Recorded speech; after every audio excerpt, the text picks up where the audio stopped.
Hi everyone, my name's Dr. Judy Tang and I'm a neuropsychologist, and I actually had a really fun conversation with Kyriakos. How cool it would be on Autistic Pride Day to have a really wonderful conversation with other neurodiverse practitioners and about working with people with neurodiversity and being in the neurodiverse field. And here we are, we've got a wonderful panel of amazing people. We've got Naomi over here and Raelene and Tamsin, so welcome. Looking forward to a real great chat about all things neurodiversity with neurodiverse practitioners.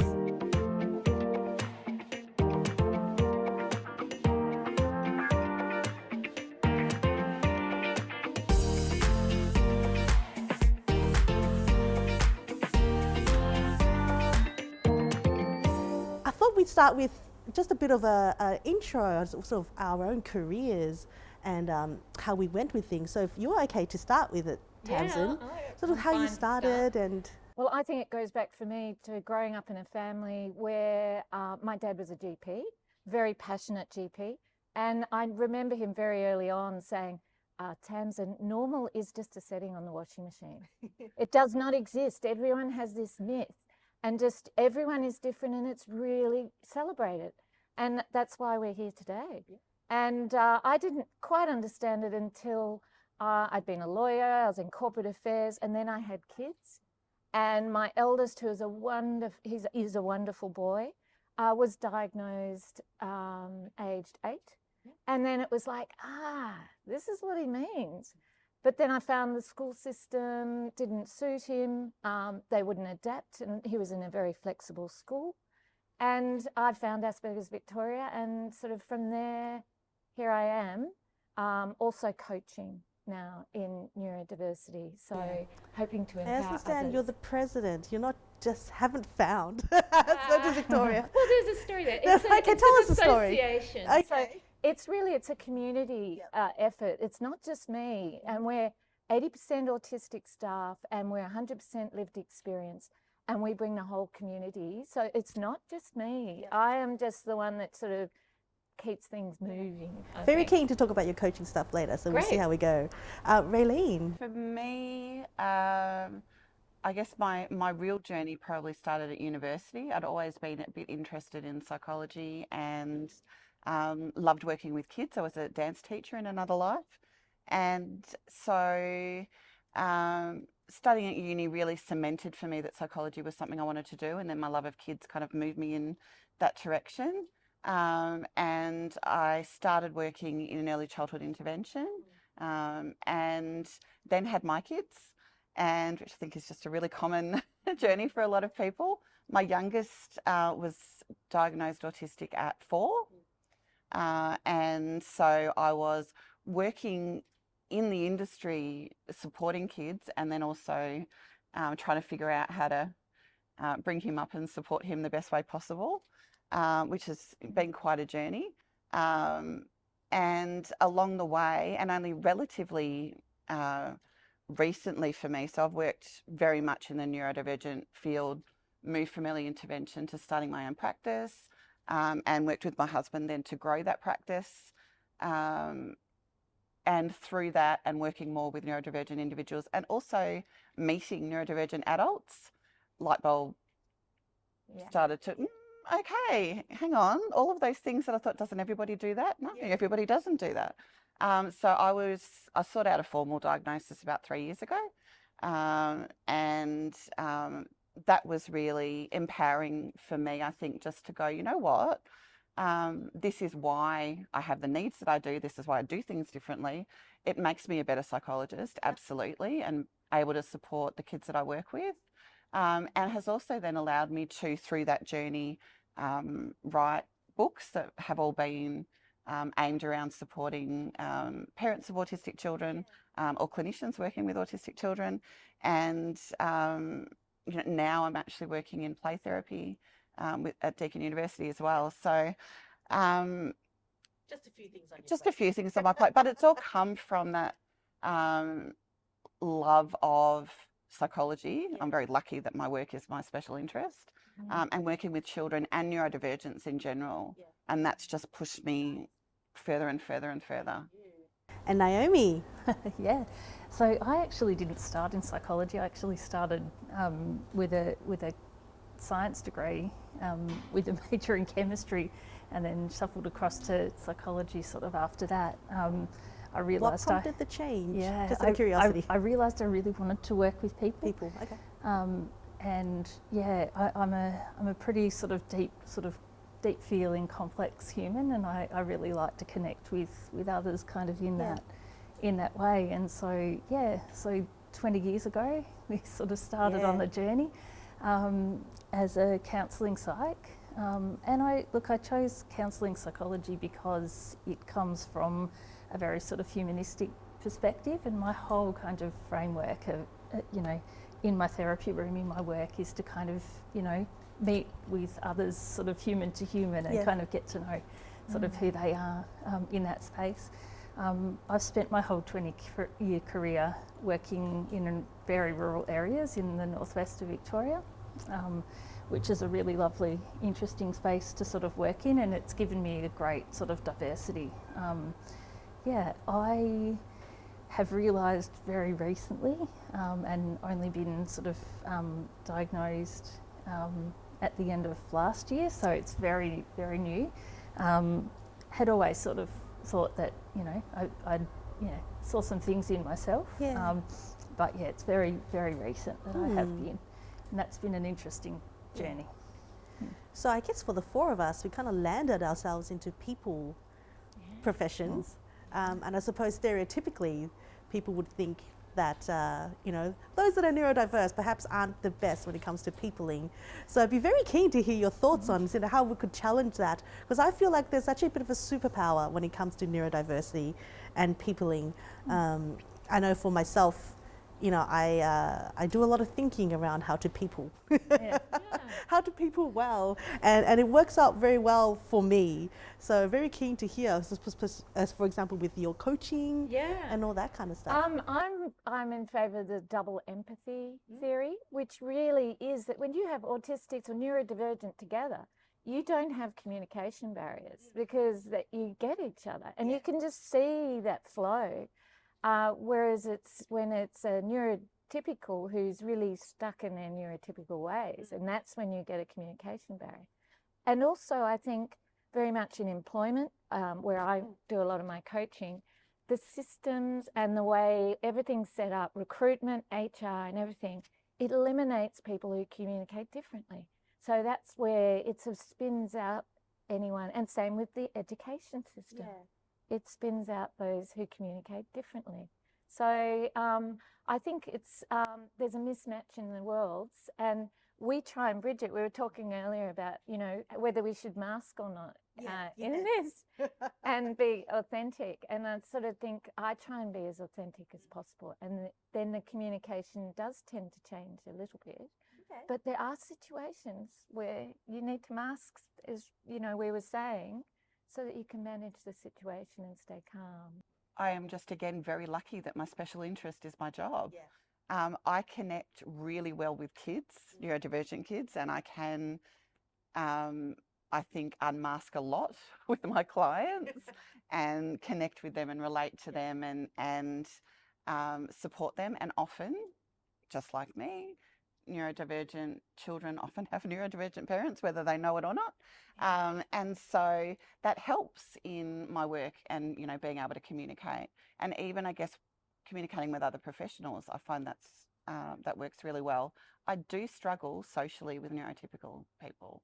I am socially awkward. I generally will launch into work talk. And, then I feel comfortable because I can talk about psychology and all these new things we're doing, and it's great, and talk about the business. But if I have to talk about sort of small talk or general things, I'm really awkward, and there will be unusual silences and, perhaps misinterpretation. And then we were talking earlier about that. Oh, have I said something wrong? And, you will go away and go, oh, did they take that the way I meant it? Have they interpreted something incorrectly? Have I interpreted something incorrectly? Did I upset them? And overthink the whole thing. Whereas with neurodivergent individuals, generally, we are certainly more direct in our communication. We'll check if we're not sure. That's it. We'll get clarification, and we do launch into big discussions about big topics. And so it's much more comfortable. Yeah, definitely more fun. Yeah. I remember talking to my coach, and she kept on hinting about my neurodiversity. And I was like, well, like, doesn't everyone do this?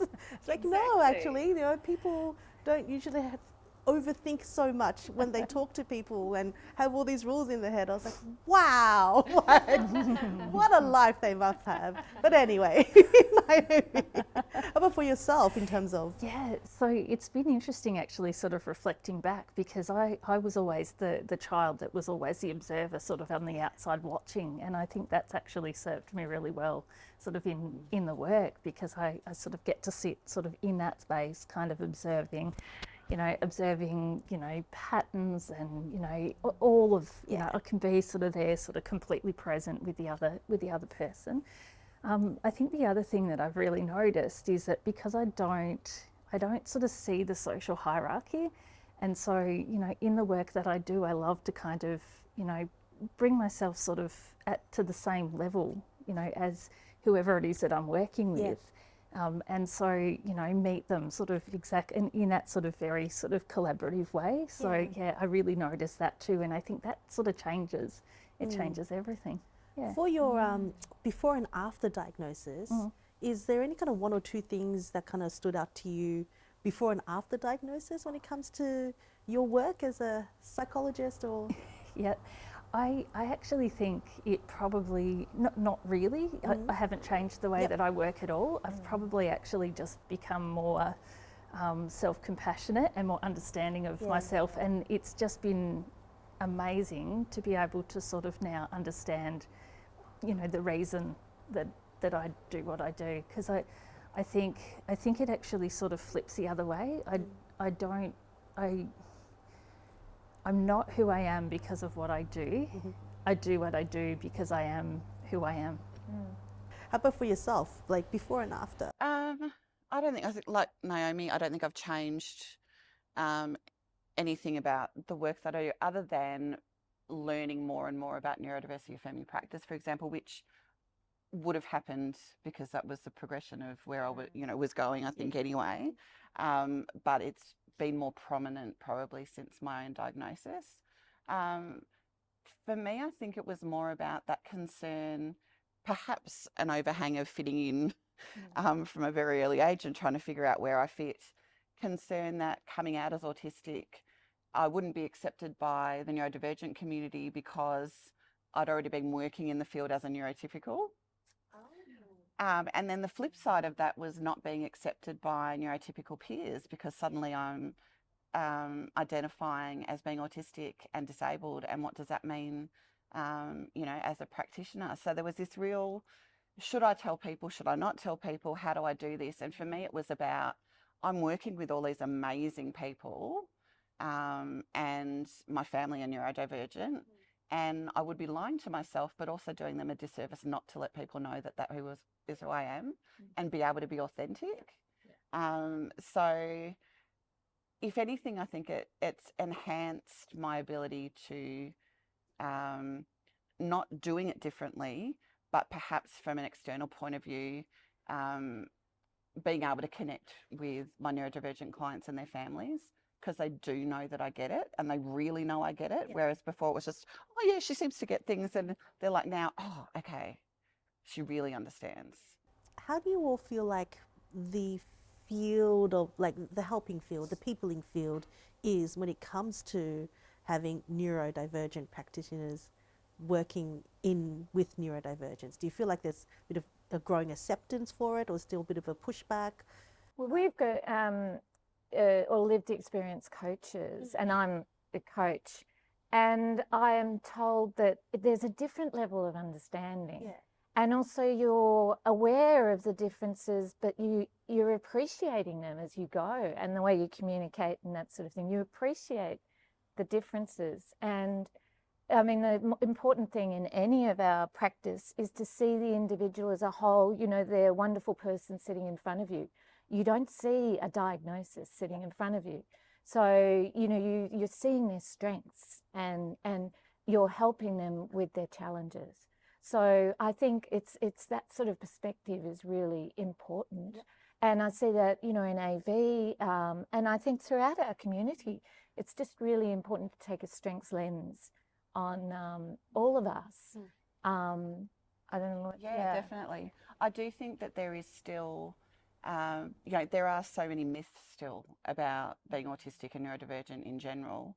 And so I do come across absolutely professionals that through the diagnostic process for children will say, well, they can't be autistic because they have empathy or they want to have friends, or all of these myths that have been around for a long time. And that's actually persisted into the professional realm, where you will have professionals say, well, you can't be a psychologist if you're autistic, because you can't possibly relate to your clients and you can't possibly, you know, do the things that psychologists do.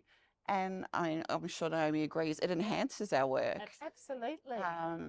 But because there are these preconceived ideas, and it doesn't mean that, you know, I absolutely recognise that being autistic has disabling elements, and there are elements of my life that I struggle with a lot. But my work tends to not be one of them because it's my passion. Yeah. You know, and we've done the same training as everyone else. We've had to go through and tick all of those boxes. But suddenly being autistic, I think, yeah, there's a different feeling that isn't as accepted as it would, I would like it to be in the professional realm. I think, you know, it's still a little bit tricky. Yeah. So, you know, I mean, hopefully that will continue to change and improve, and people will develop that better understanding of who we are and what we bring. But I think the reality is, not all, but I would say a large majority of individuals that go into helping professions do so because of their own personal experience. Yeah. And that they want to make changes, and they want people not to experience what they did in terms of challenges, and they want to make sure that people are getting help. And that's no different for autistic individuals.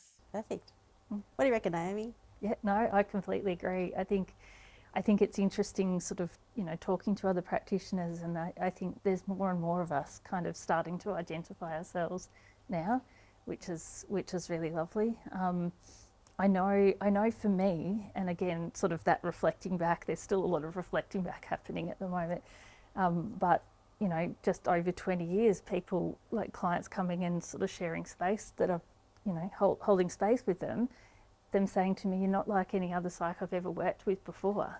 There you go. And yeah, now I know why, but I connected with them differently in the way that they needed. Yeah, I do wonder sometimes something like the DSM actually really limits almost the help because it categorises things to an extent where the community is changing and getting self-awareness, but the DSM is sort of behind. It is, yeah. And really to be straitjacketed by not understanding neurodivergence and, you know, autistics, those practitioners actually, we've got that better understanding of what really is happening, you know. Like autistic mania came up the other day, and I was talking to a professional who didn't know about that. And, you know, something that's an internal community thing where you actually understand that. What kind of changes and developments are you kind of curious to see over the next 5 years? So when we talk about the DSM, hopefully there'll be, you know, new criteria or kind of changes, or maybe not in there altogether. Yes. Well, we were talking about that because we're changing our name, Asperger's Victoria, and a lot of our community just couldn't believe that the name of their diagnosis went. They didn't care who created it or whatever. That was part of their identity. And then looking at where we go to with that, what happens if autism's taken out and autism's changed, because there's talk about it's so broad, what's going to happen? And that's where neurodiversity, I loved it when neurodiversity came along. The concept that you can just be, you know, different. You don't have to have the diagnosis. You can relate to it and feel empowered and part of a neurodivergent community. So, yeah. One of my work colleagues actually uses the term, which I love and I use all the time, is neurospicy. Yes, I like that too. So it's like, yeah, I'm a bit neurospicy. Yeah. What do you reckon, Raelene? You know, the idea of neurodiversity affirming practice, and which does include neurotypical, it's about all brains. The focus is more on the neurodivergent community because we already know how to cater for neurotypical individuals. Society's set up for them. Yeah. We need to focus on neurodivergent individuals to allow them to catch up in terms of accommodations and understanding. But the whole idea of neurodiversity affirming practice is about presuming competence, using strengths, really listening to neurodivergent voices, but individual voices. I was hearing that, but in the session before about that idea of really listening, really listening to what people want to do, and then figuring out how to support them to do that. And that doesn't matter whether that is an individual who's been lucky enough to go through higher education and do other things, which we all have, or perhaps an individual that has more challenges in their day and their life. They're still going to have things that they want to achieve. Yeah, absolutely. And we can help them do that if we're not putting people in boxes. And we still are a long way from doing that. Within the disability community in general, there is still a lot of stigma and opportunities not provided, and then certainly within the autistic community. So that's what I'd like to see happening. Yeah. A lot of the work that I do now is actually working with adults and older adults who've got significant trauma, and often very typically autistic trauma. And I think my very strong hope for the future, and the excitement around the neurodiversity paradigm, neuroaffirming practice, everything that we're sort of working on, and hearing the first session this morning, talking about children and the way that we're being so much more accepting of difference, and really engaging them and supporting kids and young people to be themselves. My hope is that we won't be seeing so much trauma down in years to come. I'm a trauma coach, and I think so much of that trauma is trying to fit a square peg into a round hole. And the interesting thing I see in employment is when you make adjustments that suit the autistic or the neurodivergent person, it actually helps everyone. And that's, so you see that there's straitjacketed things into this round hole, but actually most people aren't working that well, as we've seen in COVID with working from home. I mean, if you suggested that as an autistic before COVID, you would have struggled so much. Whereas now it's suddenly it's become acceptable for everyone. But I think we've got a chance to try and create change so it actually improves for everyone. Because a lot of the neurotypicals out there are they're not all standard. We sort of call them neurotypical, but everyone's different. They have their own diversity, kind of thing. What would be amazing to see, and we're starting to see now, is more autistic researchers, which was mentioned in the session before, really getting in and asking the right questions, asking questions about how they can improve the wellbeing and quality of life of autistics, not how they can make life easier for everybody else, which tends to have been what the questions have been. And I think definitely we're seeing movement in adult research. Nothing's happening in children, as far as I'm aware anyway. And I'm looking into it and hoping to be able to contribute to that in some way. So the therapies and the interventions that are still being designed and programs are being put through research, not always great research, to look at specific outcomes for children. And they're still very much the same as they were previously. We're not asking children how they feel about the therapies. That's the co-design. We need more co-design. Did this work for you? Did this achieve what you wanted it to achieve? For those that can, communicate that. And for the kids that can't, how are we measuring how well they're doing? And not just by whether they're doing what they're being told or not, or look more neurotypical. How are we actually supporting them to be themselves so that we're not ending up with traumatised adults? My name's Dr. Judy Tang, and a huge thank you to Naomi, Raelene and Tamsin for joining us in Australia's first ever Autistic Pride Day Symposium, and we'll catch you around.